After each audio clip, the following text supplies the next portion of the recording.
Bonjour et bienvenue à ceux qui se joignent à nous pour la conférence de ce midi portant sur le développement des compétences mathématiques des élèves en apprentissage du français avec Claudine Leclerc, conseillère pédagogique au CSS de Montréal, en collaboration avec Geneviève Dupré, responsable du programme de mathématiques au ministère. Bonne conférence à tout le monde. Bonjour tout le monde. Le titre était très large au niveau des compétences, donc on a décidé d'axer au niveau des discussions en classe de mathématiques, au niveau de l'accueil primaire et secondaire. Donc les deux, on a essayé de toucher les deux niveaux, là, au niveau du primaire et du secondaire. Donc on a une intention en fait au niveau des causeries, c'est vraiment de se familiariser avec les principes clés favorisant l'apprentissage d'une langue seconde. Donc, on utilise les causeries en classe de mathématiques pour favoriser l'apprentissage de la langue.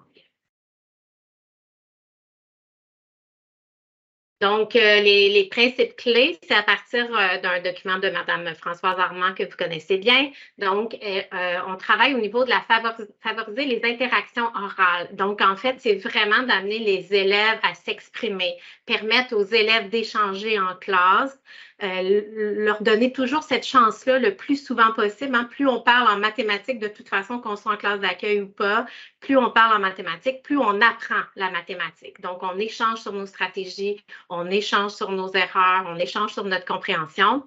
Et pour soutenir l'apprentissage du vocabulaire, c'est vraiment important de mettre les mots dans plusieurs contextes et répéter régulièrement ces mots-là, donc de les réutiliser le plus souvent possible pour que l'élève soit en mesure de s'approprier ce vocabulaire-là.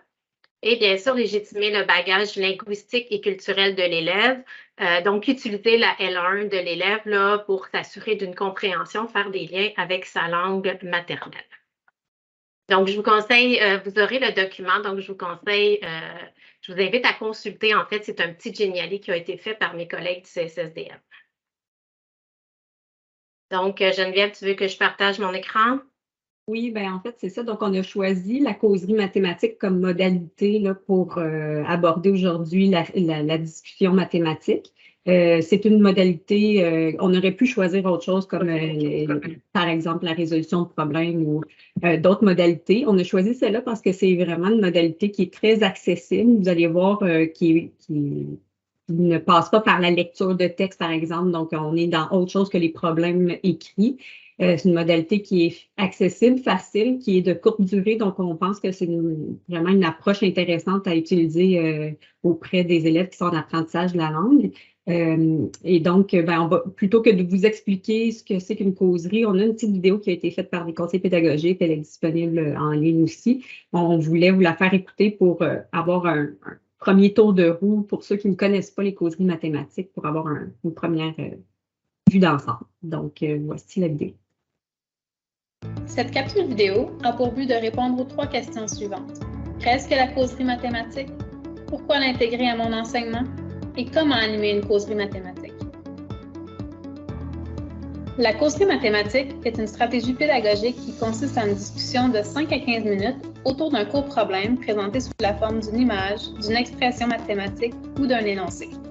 La causerie mathématique permet aux élèves de développer des stratégies de calcul numérique et du vocabulaire mathématique et amène les élèves à utiliser des arguments réfléchis afin de justifier une conclusion.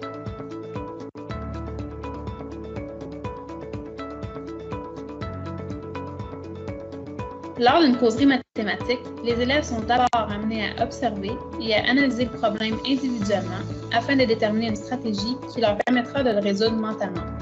Puis, les élèves sont amenés à partager leurs solutions, leurs stratégies et leurs justifications à un ou quelques camarades de classe. Des débuts de phrases peuvent être suggérés aux élèves afin de les aider à exprimer leurs pensées. Finalement, l'enseignant anime une discussion de groupe durant laquelle les élèves partagent leur stratégie à l'ensemble de la classe en mettant l'accent sur le processus de résolution plutôt que sur le résultat. Durant ce partage, le rôle de l'enseignant est d'écouter attentivement les stratégies des élèves et de les aider à verbaliser ou à clarifier leur raisonnement en les questionnant, en reformulant ou en représentant visuellement le raisonnement de l'élève lorsque possible. Lors de la planification du pilotage d'une causerie mathématique, l'enseignant choisit un problème selon une intention ciblée et effectue une analyse a priori du problème afin de prévoir les différentes stratégies susceptibles d'être utilisées par les élèves ainsi que les erreurs qui risquent d'être commises. permettent aux élèves de découvrir différentes stratégies pour résoudre un même problème, de faire des liens entre ces stratégies et d'identifier ensemble des stratégies efficaces leur permet de développer leur flexibilité, leur fluidité et leur compréhension conceptuelle. L'enseignant peut aussi se servir des causeries mathématiques afin d'aborder des erreurs fréquentes ou des fausses conceptions.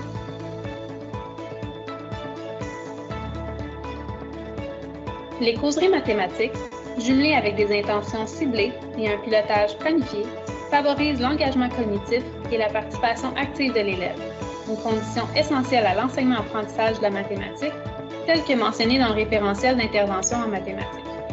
Il suffit d'intégrer quelques causeries à votre enseignement pour rapidement voir à quel point cette pratique peut avoir un impact important pour mettre en place un climat de classe propice aux apprentissages et faire de la classe une communauté d'apprenants qui progressent ensemble dans sa compréhension des concepts en jeu. Bonne causerie!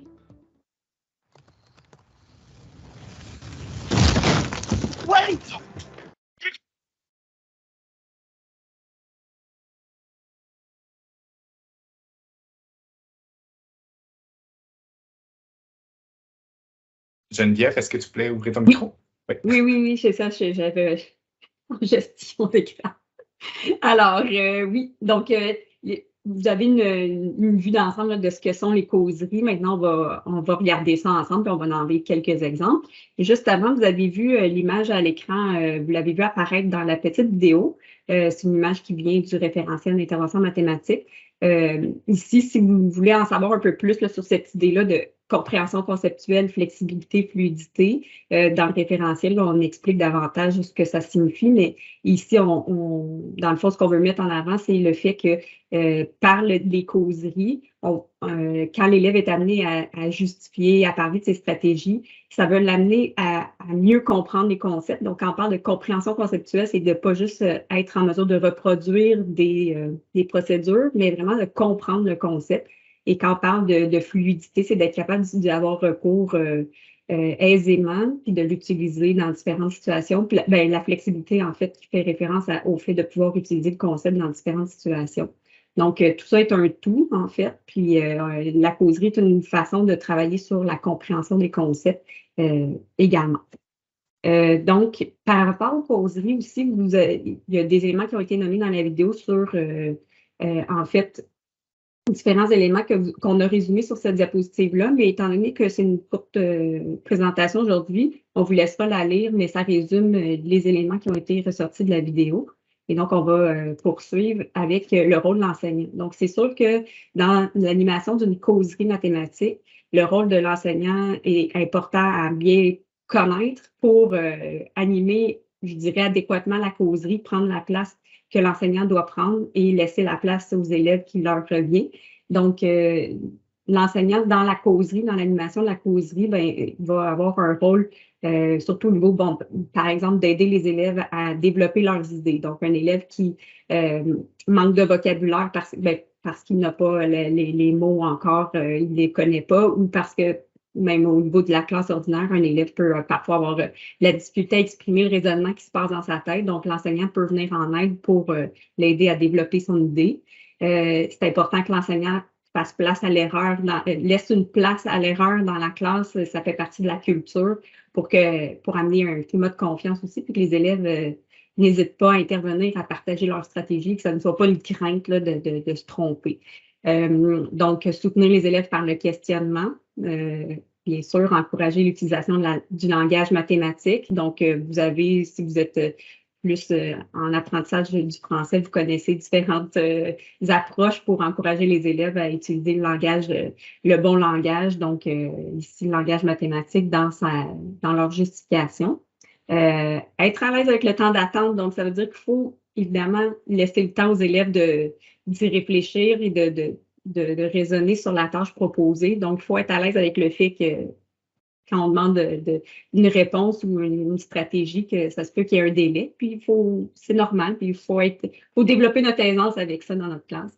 Être à l'écoute des stratégies pour être capable de les reformuler ou de questionner si c'est pas clair. Bien sûr, d'animer la discussion de groupe, d'anticiper les différentes stratégies. Donc, le fait d'anticiper peut nous aider à réagir d'une façon plus aisée. Puis, le fait de proposer les causeries régulièrement, vous allez voir, c'est de courte durée. Donc, le fait de le faire régulièrement, c'est que les élèves, ça crée une habitude. Puis après ça, bien, ça crée même un engouement, je dirais, jusqu'à présent, dans ce qu'on a vu dans les expérimentations en classe. Les élèves apprécient beaucoup ces petits moments-là. Puis, donc, de le faire régulièrement, ça peut installer quelque chose, une belle culture de classe. Donc, on entend souvent nos enseignants qui disent « Oui, c'est beau les échanges, mais nos élèves ne savent pas échanger, ils manquent de vocabulaire. » Donc, comment on peut les soutenir justement à créer ces échanges-là entre eux et surtout en classe d'accueil, donc surtout une classe, par exemple, qui est vraiment débutant au niveau de l'apprentissage de la langue. Donc, on peut suggérer aux élèves des débuts de phrases. Là, ici, je les ai mis très simples. On peut encore les simplifier selon les élèves. On peut en inventer d'autres. Donc, j'ai mis une affiche. Mais par contre, ce qui est important, c'est... oh, pareil. Non. Tu sors puis reviens, Geneviève. Je vais continuer quand même. Donc, une fois qu'il y a l'affiche, tu peux départage puis repartage ton... Ah, voilà. Excellent. Donc, introduire graduellement. Donc, c'est vraiment important de les introduire graduellement. Donc, on ne va pas nécessairement afficher tous ces mots-clés-là, ces débuts de phrases-là aux élèves, surtout en apprentissage du français parce qu'ils vont s'y perdre. Donc, comment on peut les introduire graduellement là, en fonction de l'intention, donc en fonction de la causerie. On va commencer avec une première causerie que vous connaissez sûrement déjà parce que j'ai vu les noms dans les participants. Donc, il y a déjà des gens qui sont très à l'aise avec les causeries. Donc, Geneviève, tu peux passer à la suivante. Donc, on va commencer, tu sais, Geneviève, tu l'as nommé, puis Mme Armand le nomme aussi dans ses documents. Le climat de classe est extrêmement important pour donner confiance aux élèves, apprendre la parole, surtout quand on n'a pas la langue. Et c'est vrai qu'on l'a aussi, fait que imaginez quand on ne l'a pas. Donc, de créer un climat de confiance vraiment dans la classe. Les points, c'est sécurisant. Tout le monde est capable. C'est un concept mathématique. Il n'y en a pas, en fait. Là, on peut travailler sans égalité si on veut à la fin de tout ça, mais il n'y a pas de concept. Donc, il n'y a pas de blocage au niveau cognitif, au niveau de l'apprentissage d'un concept. Donc, c'est accessible à nos élèves de secondaire 1, primaire, secondaire 5. Donc, on peut commencer par une petite causerie. Donc, pour nos élèves des classes d'accueil, ce que je suggère, Geneviève, tu peux passer à la suivante. Ce que je suggère, c'est de proposer 3 étiquettes ou si nos élèves sont vraiment en plus grande difficulté, on peut en proposer une seule. Donc, on commence avec 3 petites étiquettes pour dire aux élèves, lors du partage, tu devras utiliser ces débuts de phrases-là. Donc, c'est important de faire un lien avec la L1 de l'enfant ou d'expliciter, bien sûr, chacune de ces étiquettes-là qu'on veut utiliser. Il faut les utiliser pendant un certain temps, donc avant de changer d'étiquette. Moi, j'ai des enseignants qui ont commencé, là, ils en ont fait avec une pine parisienne, là, une punaise parisienne. Il y a différentes façons d'utiliser les étiquettes. Ils sont vraiment beaux à voir, les élèves d'ailleurs. On peut aussi nommer des mots de concept, donc une addition, un carré. Donc, faire attention quand on met les mots, de ne pas mettre juste addition, pas mettre juste carré. On s'entend que le déterminant est extrêmement important pour soutenir l'élève dans son apprentissage, faire la distinction entre le nom et le verbe. J'ai mis enlever, mais on peut aussi suggérer à l'élève j'enlève, je soustrais, j'additionne. Donc, c'est des premiers mots-clés. On peut en enlever, on peut en suggérer un seul, 2, 3, dépendamment où en sont nos élèves. Une fois qu'on a discuté de ces mots-là avec les élèves, on peut débuter. Donc, là, c'est vous qui allez travailler pendant les quelques secondes qui suivent. Je vais vous présenter une causerie. Donc, sans les compter un par un, détermine le nombre de points. Donc, je vous demande de faire la tâche. Donc, en utilisant les étiquettes que je vous ai présentées précédemment, donc Geneviève, peut-être, je vais juste les renommer. Je vois que la stratégie que j'utilise ou encore une autre stratégie est. Donc, en utilisant les étiquettes de tantôt. On peut prendre peut-être une première intervention. Vous pouvez ouvrir votre micro.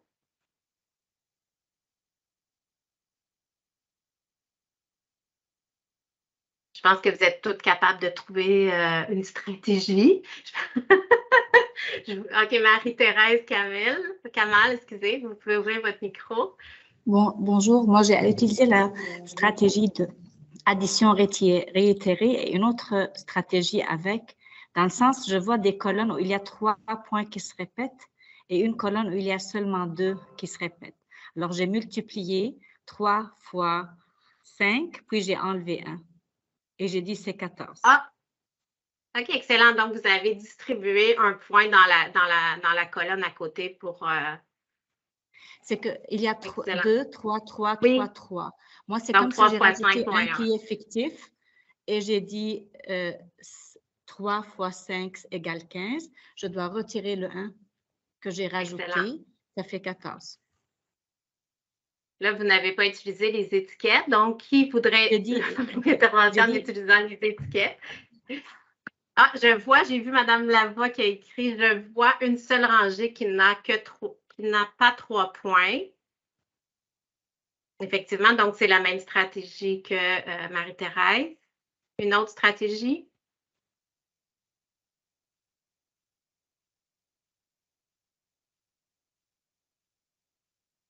Vous êtes 115 personnes, il y a sûrement quelqu'un qui a trouvé une autre stratégie.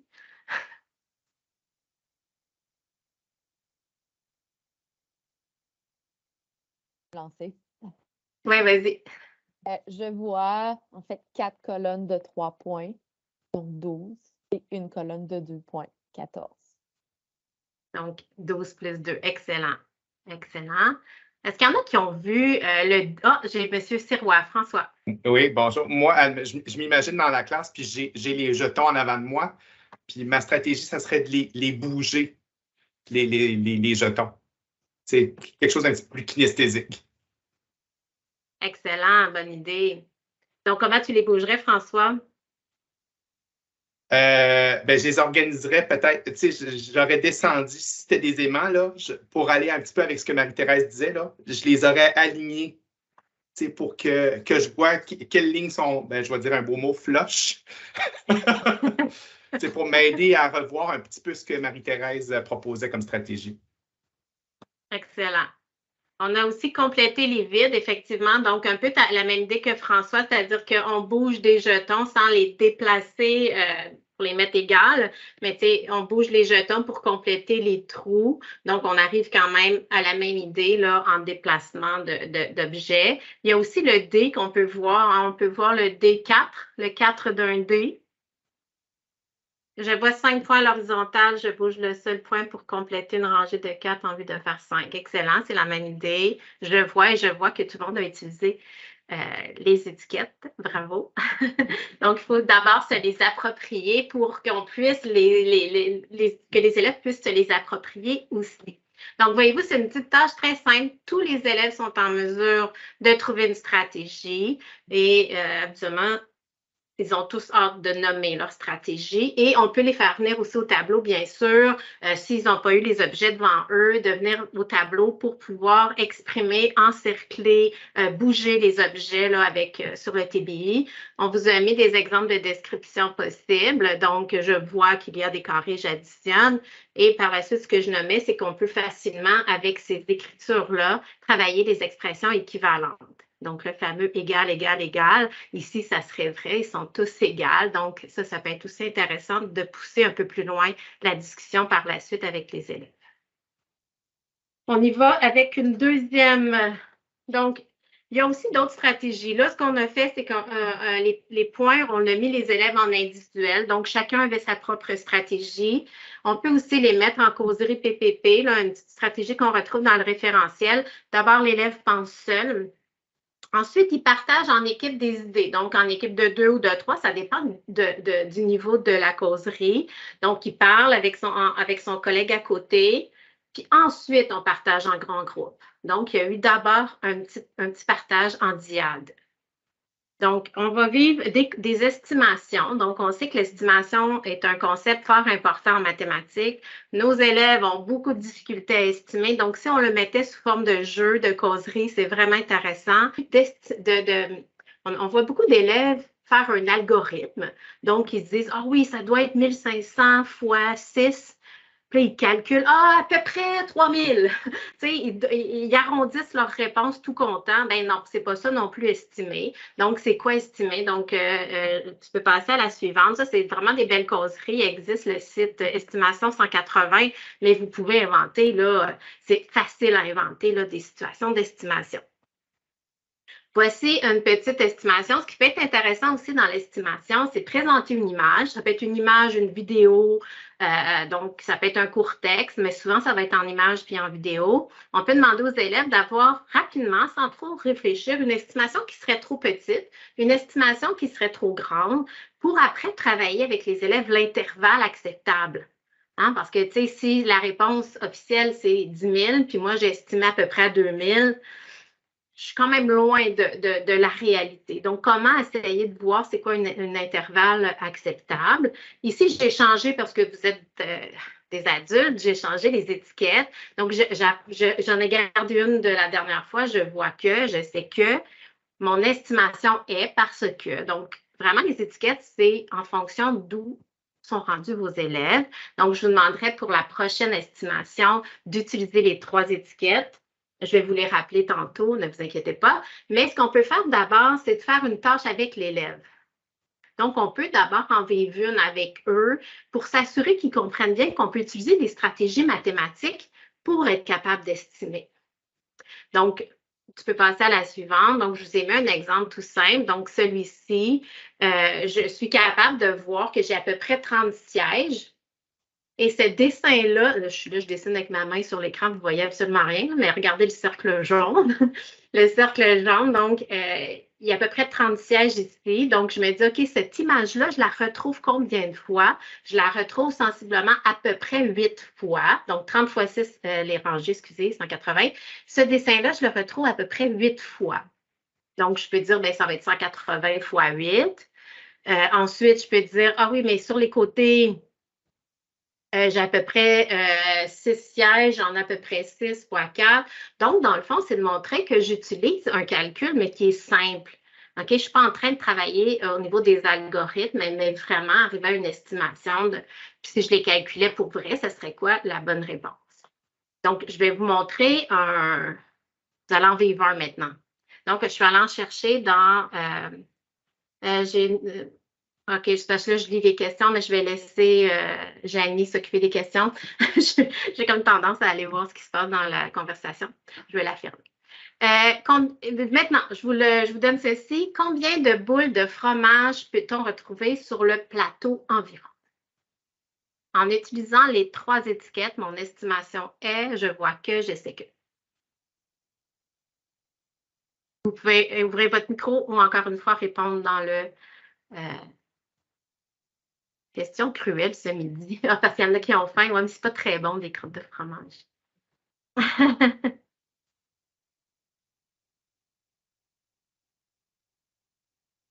Hey. Les gens ne sont pas là? Les gens sont... Oui. Tout à fait, Madame Lavoie, vous avez raison. Là, il faut bien sûr préparer les élèves, expliquer nos attentes face et parler des comportements aussi appropriés là, lors des causeries. On va y aller avec Madame Wafa Kamoun.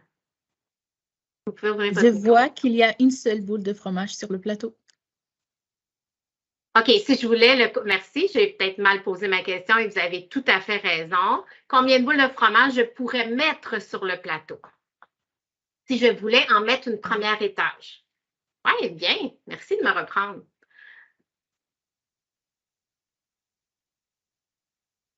Je vois une autre main levée, mais je ne vois pas le nom. OK, c'est toujours Madame Wafa. Madame Wafa, maintenant, est-ce que vous avez une stratégie maintenant que j'ai ajusté ma question?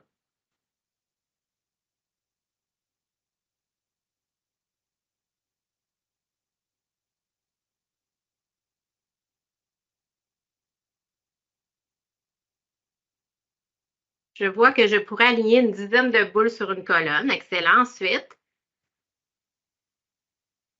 là, vous avez parlé de colonne. Madame La Liberté. Je vais me relancer. Mon estimation est d'environ 150 parce que je peux en placer 10 verticales et 15 à l'horizontale. 10 fois 15, 150. Excellent. Donc, on a utilisé soit l'aire d'une figure ou encore la multiplication. Je vais aligner une dizaine de boules sur une colonne, excellent. Et là, ce qui est intéressant, vous pouvez, il y a des vidéos sur Estimation 180, donc vous pouvez montrer la réponse aux élèves. Donc, on va aller voir, Mme Roxane, si vous étiez près de la réponse. 10 et 15, effectivement. Esther? Est-ce que ça fonctionne? Tu n'as pas besoin de son, Geneviève. Juste cliquer sur vidéo réponse.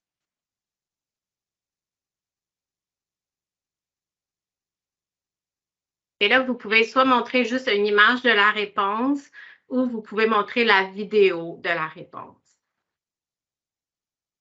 Et là, les élèves ont toujours hâte de savoir est-ce qu'ils étaient près de la réponse, est-ce qu'ils étaient loin de la réponse.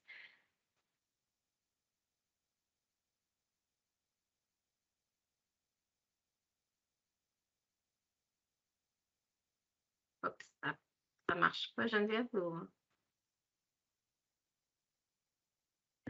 Ça tourne, c'est très lent. Je ne sais pas si on va réussir.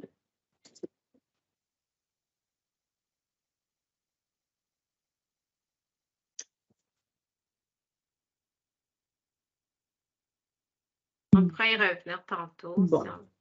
Des fois, ça ne collabore pas. Et là, honnêtement, je me suis... Ah oui, ben, c'est ça, tu peux aller à la fin. Peut-être montre l'image, en fait, Geneviève. Comme la vidéo ne fonctionne pas, tu peux aller... Ouais, c'est ça. Donc, on est rendu à près de 288 petites boules de fromage. Donc, la réponse, si on voulait vraiment une réponse, là, pour avoir une idée, une fois qu'on les dépose vraiment, c'est 286 petites boules de fromage. Ce qu'on peut faire, ce que les élèves disaient, c'est oui, mais je ne le vois pas bien à l'écran. Fait qu'il y a un enseignant, ce qu'il a fait, c'est qu'il a apporté un plateau puis il a apporté une boule de fromage. Et là, les élèves avaient vraiment l'image, ils étaient capables de mieux voir la grosseur, en fait, de la boule de fromage. Parce que des fois, l'image nous bloque un peu. On l'a vécu en classe, quelqu'un dit que c'est difficile à comprendre, mais on l'a vécu avec des élèves et ça a été vraiment bien. Là.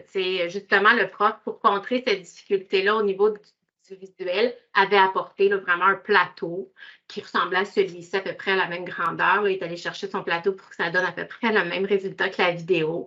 Et il a amené vraiment une boule de fromage là, qu'on retrouve ici. J'utiliserais boule de fromage, oui. Oui, c'est ça. OK. Donc, on poursuit. Je ne sais pas si jamais c'est des choses dans la conversation qui sont... vous pouvez, ici, là, c'est un exemple, mais vous pouvez en vivre selon le niveau de vos élèves. On sait qu'au secondaire, on a des élèves dans la même classe qui sont en secondaire 1, secondaire 2, secondaire 3. Donc, ajuster en fonction aussi des élèves qu'on veut toucher dans la classe. Quel concept aussi on veut travailler. Donc, si Geneviève, tu poursuis à la suivante, le nombre de bonbons dans le pot. Donc là, on est au primaire ou même au secondaire 1, par exemple. On préfère la même idée avec des chocolats de Noël. On peut amener un pot avec des chocolats de Noël. Je sais qu'au primaire, il y a souvent ça au niveau de l'Halloween. Là, il y a un gros pot, puis c'est la classe qui réussit à avoir le plus près du nombre de bonbons qui gagne le pot de bonbons pour leur classe. On peut faire la même idée, donc nombre de bonbons dans le pot. Et on peut aussi, secondaire 3, même en 6e année, on travaille tout ce qui est volume. Là, on est plus au niveau des corps ronds, donc on est plus au niveau de la 3e secondaire. Mais on peut s'amuser, là, vous savez, tout le monde, tous les enfants, dès qu'ils voient un verre très, très haut, ils veulent ce verre-là pour avoir leur jus, même si on sait qu'il en contient moins que le petit verre bien rond. Donc, ça, c'est vraiment un jeu, de le faire sous forme de jeu pour qu'ils comprennent aussi, ici, le rayon, en fait, qui a un effet important là, sur le volume d'un objet. Donc, 3e secondaire, là, il y a un jeu qui ressemble à ça aussi avec l'idée du popcorn, là, si on pourra en reparler. Donc, on passe à la suivante. Là, c'est reçu, j'ai mis une petite, environ là, une petite exemple de description. Donc, avec toujours les phrases clés, donc les phrases étiquettes, mon estimation est parce que, je vois que, etc. Donc, l'utilisation des étiquettes est importante. Et les élèves aiment ça. Je suis allée dans une classe la semaine dernière, justement, où les élèves utilisaient les étiquettes et ça rassurait.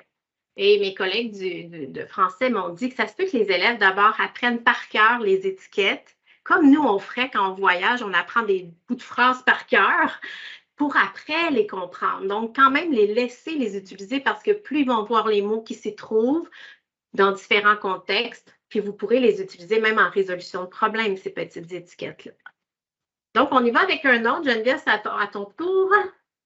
Oui, bon.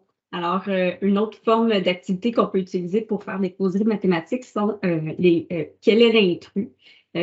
Donc, vous avez ici, on vous propose, on va la faire, puis ensuite, je vais vous montrer d'autres exemples. Donc, si on utilise les étiquettes « j'affirme que »,« l'intrus est parce que » ou « je suis d'accord avec toi ». Donc, ici, vous avez dans l'image 4 nombres, donc 9, 16, 25 et 43. Je vous demande de me dire, selon vous, quel est l'intrus parmi ces 4 nombres-là? Et pourquoi? Bien sûr. Donc, encore une fois, comme tout à l'heure, je vous invite à répondre soit dans le clavardage, ou si vous voyez dans le clavardage une réponse de quelqu'un avec laquelle vous êtes d'accord, vous pouvez peut-être mettre un petit pouce, mais si quelqu'un veut prendre la parole pour nous dire, selon lui, quel est l'intrus et pourquoi. On a déjà des réponses, les filles, dans le clavardage, là, ça participe. Donc, l'intrus est 9 parce qu'il n'y a pas de dizaine de Mme Cynthia Jacques. Pair, 16, nombre pair. Le nombre 43, pair. Intrus 16, puisqu'il est pair. Donc, on a quand même on a quand même deux réponses qui ressortent pas mal. Là, c'est vraiment intéressant. Donc là, on a le 9 et le 16 qui sont très populaires, mais j'ai vu le 43 parce qu'il est comme justification, j'ai vu le 43 car c'est un nombre premier. Et il y a aussi 43 parce que, ça bouge, parce que ce n'est pas un nombre carré. Donc, pour le même nombre, on a 2 justifications différentes qui sont tout à fait bonnes. J'ai un autre argument pour le 43. Oui. En fait, s'il n'y a pas de lien entre les 3 autres nombres, parce que 25 moins 16, ça donne 9. C'est vrai? Oui, non? Oui. Donc, si je fais 16 plus 9, ça donne 25. Et il n'y a pas de lien avec 43. Les 3 autres nombres ensemble avec différentes dispositions et différentes opérations. Donc, super.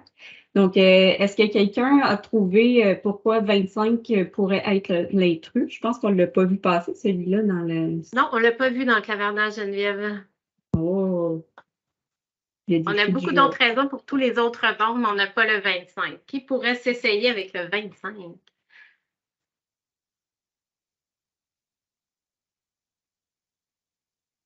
Ça sera votre défi. Peut-être qu'après avoir mangé, vous allez avoir... Madame La Liberté, oui. Pas encore. Ben, c'est le seul qui est un multiple de 5. C'est le seul qui est un multiple de 5. Bon, ben voilà, ça tout à fait. Vous avez tout à fait raison. Il y en aurait certainement d'autres, mais je vous laisserai chercher. Donc, avec la formule de quel est l'intrus, vous voyez que ce qui est intéressant, c'est que toutes les réponses sont bonnes. Donc, l'élève ne peut pas, il peut pas être bloqué à dire, je ne sais pas c'est laquelle la bonne réponse. Toutes les réponses sont bonnes. Évidemment, l'emphase est beaucoup mise sur la justification. Donc, ici, ça vient vraiment aller chercher toutes les connaissances des élèves. Et là, par contre, je vois qu'on a un peu délaissé les étiquettes dans l'activité, mais là, vous êtes laissé prendre au jeu. C'est tellement le fun, quel est l'intrus. On embarque à tout coup parce que c'est très engageant. Puis on se rend compte au fur et à mesure que les réponses sont données, puis qu'on voit des réponses qu'on n'avait pas vues ou des justifications auxquelles on n'avait pas pensé, bien là, on dirait que ça nous motive à vouloir trouver une autre raison ou trouver une autre réponse. Donc, ça devient aussi un défi. Ça peut être le défi dans la classe de dire on essaie de trouver une justification différente de notre collègue ou on essaie d'en trouver le plus possible. Donc, c'est une activité qui est vraiment intéressante à vivre avec les élèves et ça peut prendre différentes formes. Donc, oui, ça peut être avec des nombres, ça peut être avec des images. Donc là, vous avez, par exemple, ici, avec les formes géométriques, vous pouvez avoir des opérations. Mais on peut aussi, au secondaire, on peut travailler tout plein de concepts aussi là, avec lesquels elle est. On a des exemples aussi avec des expressions algébriques, des droites dans le plan cartésien. Donc, on peut vraiment travailler tous les concepts mathématiques dans une formule assez simple, mais qui est très riche en termes de mathématiques qui sont faites dans les réflexions que les élèves font, dans les raisonnements, le partage de stratégies. Et on peut même amener après ça un niveau supérieur où on peut demander aux élèves de créer des quel est l'intrus. Donc, on peut aussi avoir, par exemple, 3 cases de compléter. On demande à l'élève de compléter la 4e case pour que cet élément-là soit l'intrus ou pour que cet élément-là ne soit pas l'intrus. Donc, après ça, on peut explorer cette modalité-là ou ce type de tâche-là pour vraiment faire parler les élèves, mais à partir d'un support visuel qui est simple à comprendre et à lire. Hey, les filles, il y a beaucoup de gens qui se demandent où sont les ressources. Les images à la fin. Génial, parfait, merci. Oui. Donc, vous avez les ressources, puis effectivement, pour les intrus, à la base, ça vient d'un site en anglais, Which One Doesn't Belong?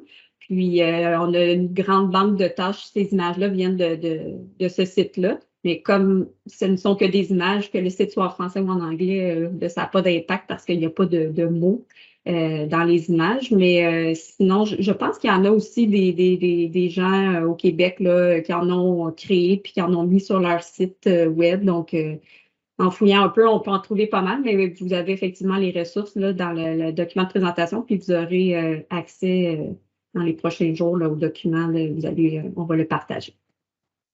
Peut-être juste pour ajouter, avec les classes d'accueil, ce qui est important aussi dans quel est l'intrus, c'est vraiment tout le vocabulaire nécessaire à justifier. Donc, c'est vraiment important ici de soutenir l'enfant, parce que hier, je suis allée, j'avais justement une élève secondaire 5 en accueil. Elle ne savait pas dire nombre carré en français, donc elle était capable de m'écrire A à la 2. Donc, c'est de travailler avec l'enfant, dans le fond, le vocabulaire associé à tout ce qui est là. On peut s'en servir aussi comme connaissance antérieure, donc faire ressortir, par exemple, les connaissances antérieures en lien avec les figures géométriques, mais il y a beaucoup de vocabulaire en géométrie, donc c'est vraiment important d'introduire le vocabulaire au moment où l'enfant en a besoin. OK, ça, c'est une chose importante en classe d'accueil. J'ai entendu beaucoup, tu sais, je fais le vocabulaire tout le début de l'année, puis après, je commence mes maths.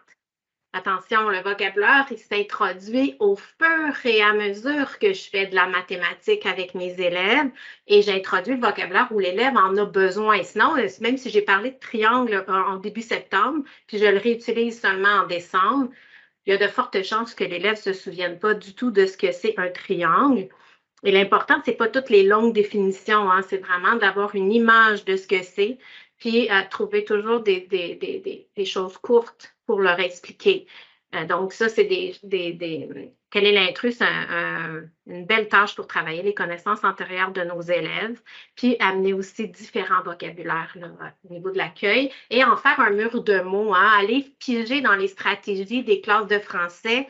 Je veux dire, il y a tellement des belles choses qui se font en classe de français. Il y a des stratégies au niveau de l'apprentissage de mots qu'on peut utiliser en mathématiques, là, vraiment au niveau des murs de mots, des référentiels personnalisés. Donc, amusez-vous là, vraiment beaucoup avec ça. Puis, donc, il y en a d'autres causeries. On ne va pas les vivre. Je vais juste vous les présenter, en faire un petit tour de table parce qu'il y en avait que j'ai vécu avec les élèves. C'est toujours très drôle. Donc, quelle est l'erreur mathématique? Donc, en fait, le vrai terme, c'est les bévues mathématiques là, qui avaient été instaurées par Martin, notre collègue des SAMAR.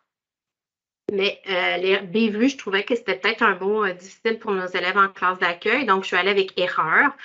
Donc, quelles sont les erreurs? Parfois, il y a des images où on ne veut pas corriger l'erreur. Donc, on veut juste que l'élève observe. Donc, d'en faire de fins observateurs, qu'ils apprennent à analyser une situation. Donc, avec une situation d'un objet ou d'une image, c'est super intéressant de voir comment ils voient les choses, qu'ils prennent le temps d'analyser ce qu'ils ont. Ça va les aider aussi en résolution de problèmes éventuellement.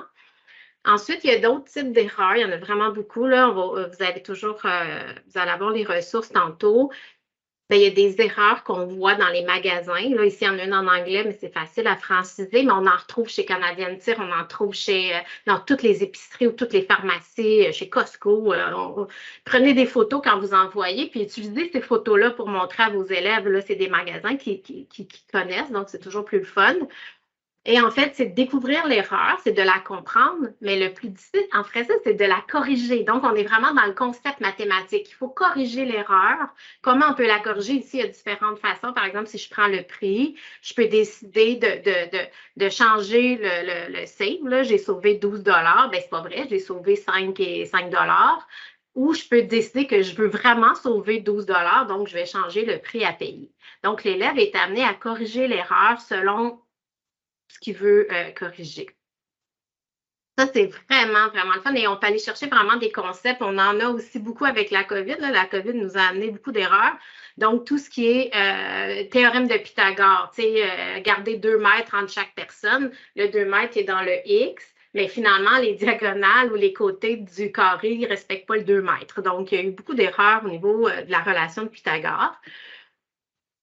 Donc, si on poursuit avec l'autre, les balances que vous connaissez peut-être déjà, SauveMe, qui est un site anglophone, mais c'est assez facile, c'est des images. Vous pouvez aussi avoir une application sur un iPad. Encore une fois, ici, j'utilise mes étiquettes. J'ai une question sur je sais que je suis d'accord avec toi. Donc, je ramène mes étiquettes. Et ici, dans le fond, on vient travailler et soutenir là, tout ce qui est le sens de l'équivalence. Hein. Donc, quand on veut aborder l'algèbre en 2e, 3e secondaire, c'est vraiment un bel outil pour venir travailler tout ce qui est algébrique. Donc, voilà, le lien est là. Je vous invite à faire le tour. Il y a aussi les splashes. Donc, un nombre qui est caché. Donc, un nombre caché avec... Donc, qu'est-ce qui est caché derrière le nombre? C'est quoi les combinaisons possibles? Donc, on peut jouer avec les nombres naturels, les nombres décimaux, on peut jouer avec les nombres fractionnaires. Ça aussi, il y a toute une banque là, disponible aussi sur... vous allez avoir le lien tantôt là, sur le site Évaluer les maths autrement. Évaluer, apprendre et évaluer. Donc, j'oublie le mot apprendre, qui est très important. Le suivant... C'est une petite activité de géométrie. Souvent, on fait beaucoup d'arithmétique en début d'année scolaire. Nos élèves sont vraiment épuisés de l'arithmétique, surtout en secondaire 1. On veut qu'ils soient bien bons en arithmétique. Mais non, sortez de l'arithmétique un petit peu, allez jouer en géométrie, sortez, allez voir des champs de mathématiques différents. Donc, l'activité Le Tangram, c'est vraiment une activité de Mme Marchand et Caroline Bisson là, de l'Université de Sherbrooke. Donc, c'est vraiment de développer l'organisation spatiale. Hein. Nos jeunes ont de la difficulté à voir le spatial, à se retrouver sur un plan, même si primaire, secondaire. Donc, ça, c'est un livre qui touche davantage le primaire, mais on pourrait très bien au secondaire revoir certaines choses avec nos élèves. Puis ça, c'est un jeu. C'est qu'en fait, on montre une image faite avec des tangrammes, on cache l'image et l'élève doit reproduire l'image. Et je peux vous dire que je l'ai vécu avec une trentaine d'enseignants et plusieurs n'étaient pas capables de reproduire l'image. Donc, ils essaient de... Donc, quelles sont les stratégies que j'utilise pour me souvenir d'une image? Puis, tout le développement du vocabulaire qui est très important pour se retrouver, là, à gauche, à droite, devant, à côté, triangle, carré, donc parallélogramme, rectangle. Donc, on introduit encore une fois énormément de vocabulaire. On essaie de n'introduire pas trop en même temps pour vraiment qu'ils s'habilitent à les connaître puis à les utiliser. Mais voilà, c'est vraiment des idées de causerie. Puis il y en a d'autres. Des causeries, ça s'invente facilement. L'idée, c'est de faire parler nos élèves en classe d'accueil.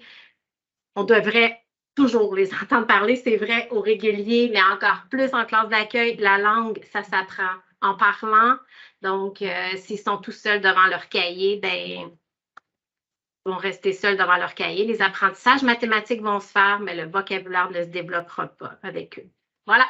Donc, Geneviève, je te laisse la page suivante. Puis peut-être juste ajouter aussi dans l'aspect, de discuter, mais on veut aussi, quand l'élève est dans la classe de mathématiques, qu'il fasse des mathématiques. Donc, il y a aussi l'aspect de les laisser s'exprimer dans leur langue. Quand c'est dans tout à l'heure, on parlait de la modalité pense, parle, partage. Quand l'élève est seul, bon, il va réfléchir à sa stratégie, mais quand il y a le temps d'échanger avec un voisin, il pourrait tout autant le faire dans sa langue maternelle s'il y a quelqu'un dans la classe qui parle la même langue pour arriver à exprimer ses raisonnements, puis vraiment réfléchir à la tâche, s'il est plus à l'aise de cette façon-là. Puis, lors du retour en groupe, c'est là où on va amener l'élève à l'exprimer en français, bien sûr, pour que tout le groupe puisse comprendre sa stratégie. Mais il y a aussi l'aspect de faire verbaliser les élèves, mais il y a aussi qu'on souhaite qu'ils puissent réaliser des mathématiques et qu'ils ne soient pas freinés par le fait qu'ils ne connaissent pas toujours les mots en français. Donc, d'encourager aussi ce volet-là est important pour leur laisser une aisance à faire des mathématiques. Et donc, comme Claudine a dit, ben là, vous avez vu différents exemples. Vous avez, il y a une image qui apparaît pas, mais. Ça va arriver, je pense. Voilà, OK, oui, voilà. Donc, c'est ça, il y a plein d'exemples qu'on vous a montrés, mais l'idée, c'est de créer une petite routine. Puis, je pense que c'est préférable de faire une causerie une fois par cours, par exemple, ou une fois ou 2 cours, que d'en faire pendant une période complète. C'est plus l'idée d'installer une petite routine où on fait une petite activité en début, en fin de cours,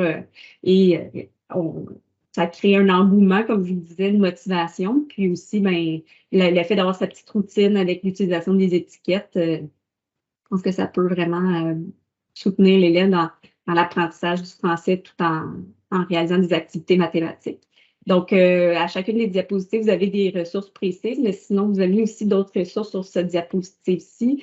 Donc, Claudine l'a nommé « Apprendre et évaluer autrement en mathématiques ». C'est un site qui a été créé par le Récit Mathématiques, Sciences et Technologies en collaboration avec une grande quantité de conseillers pédagogiques, entre autres. Vous avez le Genially ici, donc vous pourrez le consulter sur les causeries mathématiques. Dans le Genially, vous allez retrouver, entre autres, la vidéo qu'on vous a présentée en début de séance, mais plein d'autres liens. Et sinon, on vous a aussi ajouté le lien qui vous mène vers le référentiel d'intervention en mathématiques. Si c'est un document que vous ne connaissez pas, je vous suggère fortement d'aller le voir. C'est pas nécessairement un document qu'on va lire d'un couvert à l'autre d'un seul coup, mais ça donne une belle vue d'ensemble dans le fond, de ce que c'est que de faire des mathématiques et de ce que c'est qu'apprendre ou enseigner les mathématiques. Donc, on a vraiment des aspects que vous allez retrouver qu'on a présentés aujourd'hui dans le référentiel. Puis ça devient un beau document qui est complémentaire au programme de mathématiques puis qui vient mettre l'accent sur l'importance de la compréhension conceptuelle, la place qu'on accorde à la résolution de problèmes dans la classe, puis tout l'aspect de climat de classe aussi qui est abordé. Donc, c'est un document qui s'adresse à toutes les clientèles, là, qui a été écrit pour s'adresser vraiment à tous les élèves qui suivent des cours de mathématiques, donc peu importe le secteur. Puis, on vous a aussi ajouté les liens vers les pages des programmes de mathématiques du primaire et du secondaire sur le site du ministère, parce que pour ceux qui naviguent peu sur ces pages-là, vous allez retrouver quand même beaucoup de ressources. Il y a des documents qui sont là, mais vous retrouvez aussi les enregistrements des séances de formation qu'on a données. Il y a aussi des petites capsules qu'on a commencé à développer, des petites capsules d'information sur, par exemple, bien comprendre les compétences en mathématiques ou qu'est-ce qu'une conjecture ou faire des démonstrations au premier cycle du secondaire. Donc, vous avez des petites capsules qui sont disponibles, des enregistrements de formation, plein de ressources. Donc, je vous invite à consulter ces pages-là aussi. Puis, en terminant, vous avez en haut ici un code QR qui vous amène à un formulaire pour si vous souhaitez vous inscrire, en fait, sur la liste de diffusion de l'équipe des programmes de mathématiques. Donc, nous, on envoie un quoi de neuf en mathématiques à quelques reprises au courant de l'année pour partager l'information sur l'apparition de documents, des formations qui sont offertes. D'ailleurs, je pense qu'il y a certaines personnes qui sont peut-être avec nous aujourd'hui parce qu'ils ont reçu l'information par le biais du Quad 9 en mathématiques. Donc, si vous souhaitez vous inscrire sur la liste, vous pouvez le faire en numérisant le code QR qui est là. Et voilà. Donc, en terminant, on vous laisse nos coordonnées. Si vous voulez écrire à l'équipe qui est responsable des programmes de maths, donc mon équipe, vous avez l'adresse qui est là et vous avez l'adresse aussi de Claudine. Donc, n'hésitez pas à nous écrire pour toute question qui concerne soit la présentation d'aujourd'hui ou des questions qui concernent les mathématiques plus largement.